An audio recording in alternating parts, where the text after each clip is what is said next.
Shalom, shalom. Welcome back to my YouTube channel. My name is Yaochanan. I go by the name Hachabarei on YouTube. Hachabarei means the Hebrew in Hachabarei, in the language of Chabar. So, again, I don't know where you're going to be watching, what time you'll be watching this channel. Good afternoon, good evening, good morning. And in general, I would just say shalom. Shalom to everybody. Shalom to, welcome. If it's your first time joining this channel, please subscribe, smash that notification button, like, comment. Your comments are always welcome. Any comment that you give, comments are there to either for the positive outcome, or you will comment about the video. So this video, it's going to be a short one. Reason is I just recently, politics is not something that I want to be diving into. But again, now and then, since we answer this side, we also do have some family member that we would like to be, to come where we are.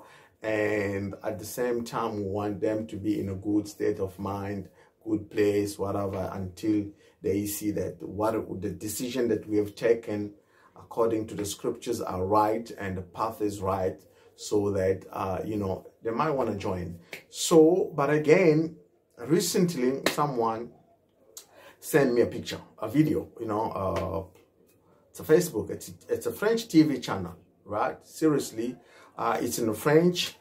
I don't know if I'm going to show the video, the clip, or should I just... Y compris celui de nous y installer. Et il y aurait donc déjà des discussions avec certains pays pour qu'ils accueillent des Palestiniens, en particulier le Congo. Oui, d'abord parce que Benyamin Netanyahou, selon des propos rapportés par des députés du Likoud, apparaît lui-même comme favorable à cette idée. Il aurait même évoqué un processus déjà en cours. Notre problème, indique-t-il, c'est de trouver des pays pour accueillir des Palestiniens. Mais nous y travaillons, aurait-il déclaré ces dernières heures. C'est un changement de pied, car en début de semaine encore, le Premier ministre israélien semblait encore réfuter l'idée. Plus incroyable, selon le Times of Israel, les discussions seraient même entamées avec le Congo, en plein centre de l'Afrique. Regardez, à plus de 4000 km de l'enclave. Le Congo sera prêt à accueillir des réfugiés, affirme au journaliste un haut responsable israélien. Et nous sommes en négociation avec d'autres pays. Alors de quel Congo parle-t-on? Vraisemblablement de la République démocratique du Congo. Capitale, Kinshasa. Depuis plusieurs mois, les relations diplomatiques avec Israël se sont intensifiées. Le président congolais a même symboliquement déplacé son ambassade en Israël de Tel Aviv à Jérusalem, comme l'avait fait avant lui. Talk about it. So this French TV channel, it's really like the main TV, French TV, national TV. So, but it's usually broadcast in the African side. So I don't know, but I think also because it's also viewed in France. So it's just not in Africa. So, there is a war in Israel. There's been war in that zone between Israel and Palestine. So, the Palestine, since the Jewish went back to the land, they believe it's theirs, they believed of their ancestors. If I'm not gonna go through this now particular point, who's really the owner of that land or who the land belongs to, because it's gonna be long. You have to go with details, which I can give before the people jump and say, oh yeah, but because mostly today when you say, oh, that is not a Jewish land, people go, you're anti-Semitic, you are this and this. And sometimes even if, because even the Palestinian, they also are called anti-Semitic, because the only Semitic people are the Jewish people. If you're not with the Jewish, you are anti-Semitic, even if you're Jewish. So that's a bit of the picture there. But again, there's been war there. So there's always going to be war until until time, the day, the prophecy fulfilled, and there will be no more war. But for now, there will always be war, you know, for the next years coming. I mean, if anyone believe that there will be peace in the next 4 or 5 years, nonsense. That's bull. There won't be war, or there won't be peace. Okay, apparently, you know, recently, remember the October, November, was it November the 7th? November 7th, when Hamas stormed some Israeli cities and kidnapped, and, you know, violated women, you know, raped women. Yeah. But they justify it in their different ways. So I'm not here to speak about their justification. It's not none of my business. Their justification are really, it's if you think about it, it's if you're a soldier, you want to take back what is yours, you go, you do things you don't, you know, but I'm not here for that. So apparently, the Israeli government, because of whatever's happening there now, you know, Hamas, they've gone to Gaza, they've been, you know, I mean, like, bring it to understanding that you do not play with someone who's heavier than you. If I'm a heavyweight, you are lightweight, you don't, you know, no one. And here's the pity part, that as much as the Africans want to get involved in that, right? The black people, they believe whatever's happening there, it's certain, you know, they know that you should not even get involved because it's never going to work. But again, Africans are always dumb. You know, we always pretend, like, I mean, not even pretend. We think we have the solution. Recently, apparently, the South African government has taken the Israeli government to the international court. It's a Mickey Mouse business. It's a show off. Nothing will result there.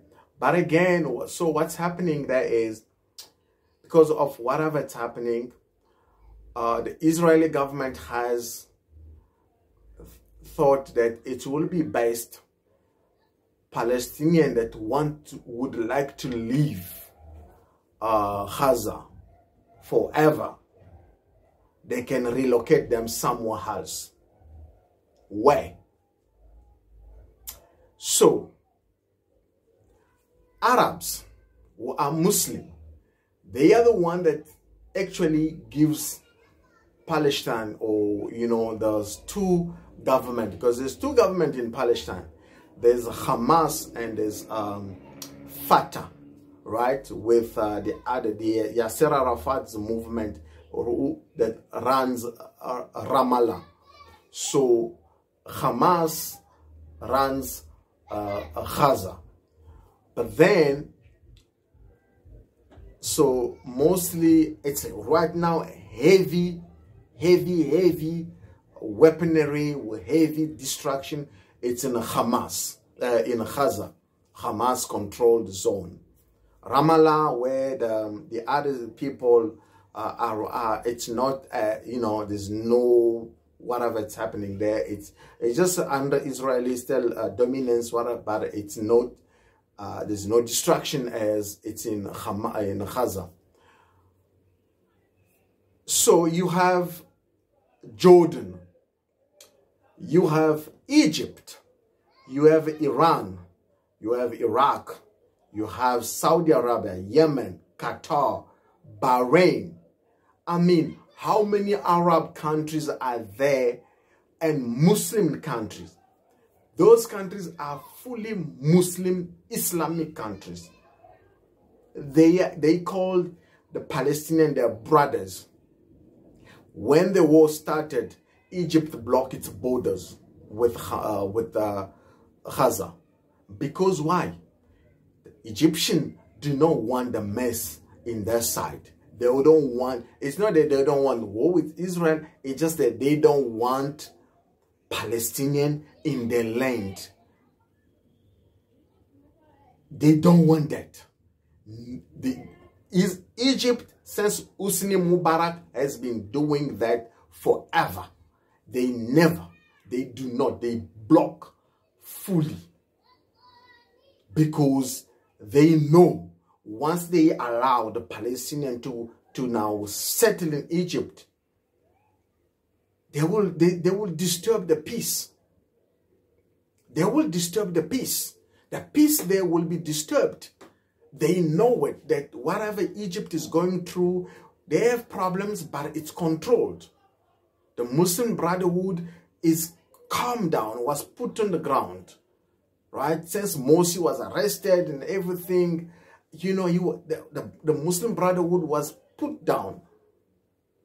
So Egypt can never, and Sisi was a general under Hosni Mubarak. He understands the politics.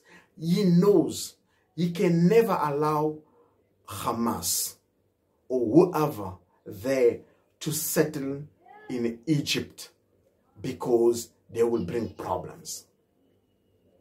Now, why is people will say, oh, but why are you saying that? Come on.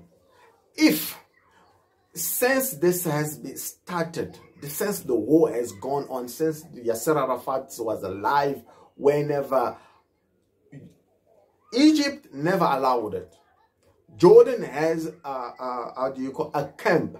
The Muslim, the Palestinian in Jordan, they are in a camp. They're not free. They don't hang, they're not refugees that, oh, they can, no. Because why? People don't ask a question, why is it Hamas, Israel is pounding Gaza?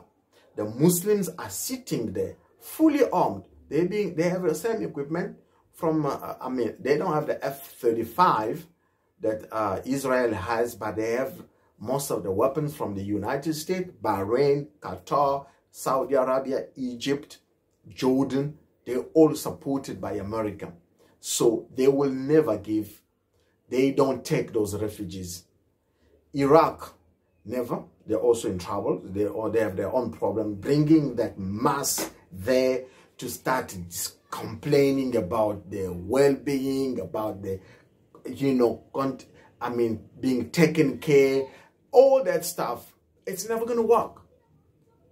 Saudi Arabia never, apparently that's the birthplace of Islam. They never, ever say, oh, we're going to, they have land. These people have massive land in their countries. Qatar is only accommodating the Hamas leadership. There is living luxury life in hotels, right? They accommodate them, but they wouldn't give a piece of land to the refugees because they believe they should not leave their land. They should stay there. But now, here's another thing.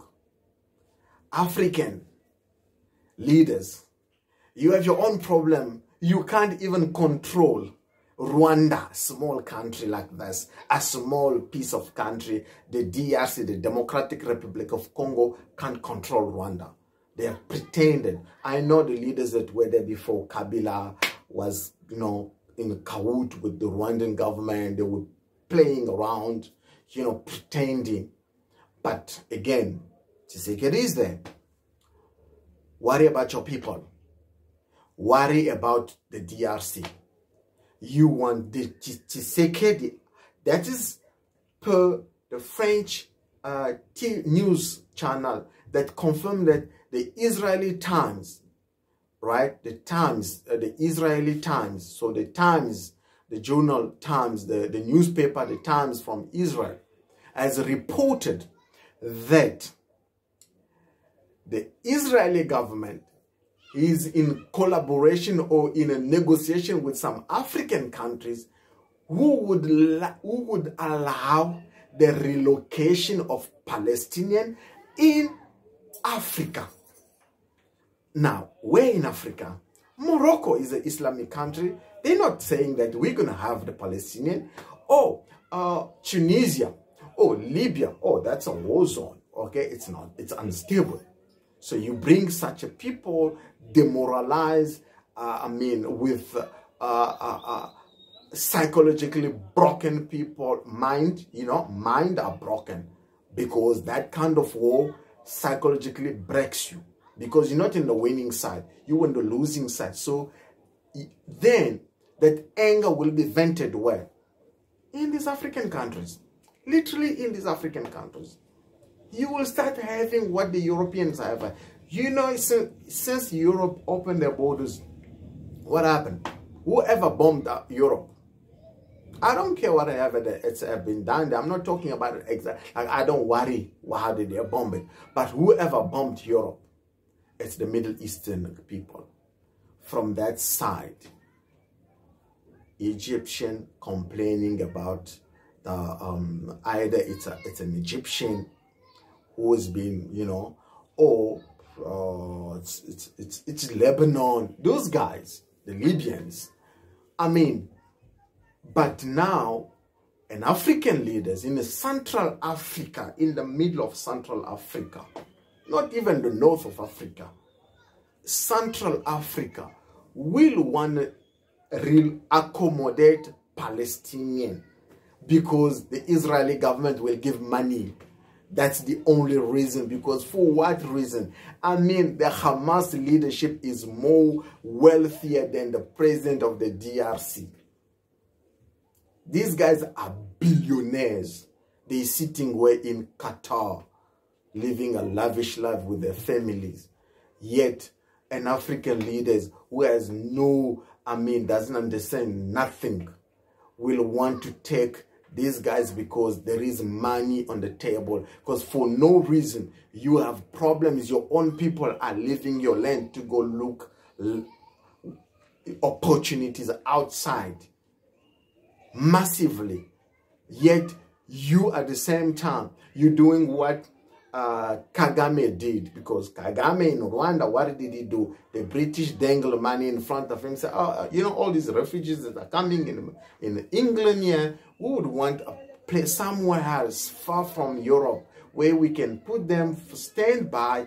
If the documents are processed and they are accepted, or then the asylum seeking can be, if it's approved, then they can come back to England. But meantime, it's a way to say, from there, when we say no to you, there's no complaint. Because how can someone is in Africa have a lawyer? They will be just on Zoom. There's no effect. That's the reason England, Britain didn't wanted African, mostly the Africans, but most of those immigrants back to Africa in Rwanda, because there was money and Kagame opened the doors and it was an open discussion. But now we also know, and it's a fact, that the Israeli government will not want to send Palestinians willing to leave the land in the DRC for free, because someone has to look after them. So the money will be channeled via the government, and the government then will do whatever African governments do, squander the money. And then when you're going to do that, what those people will do not even think your regime will survive. Because, come on, regime do not survive. Arabs, the Islamic people, they are not like those Christians that you guys run down there. They take nonsense all the time. You lie to them, you bullshit them, and they accept that. Arabs do not. They will fight. And that will cause chaos in your country. So Tshisekedi to the DRC. Because the DRC also next to Brazzaville. So whatever happens there will happen to Brazzaville. We saw that in 1996 when the DRC, Mobutu was taken out, 1997, that pressure fled to Brazzaville. And it was messy. It was war. So again, it's just a reflection. Africans are just, they don't ever think for themselves. for their own people. You're pretending to show the world that you care. You don't care. Look after your own people if you care. Really give the best to your people. First, build your own country. Don't bring whatever you cannot control, because you cannot control. You will not be able to control them. So if you just join the channel now, comment, like, share, and please subscribe. Press that notification button. Shalom.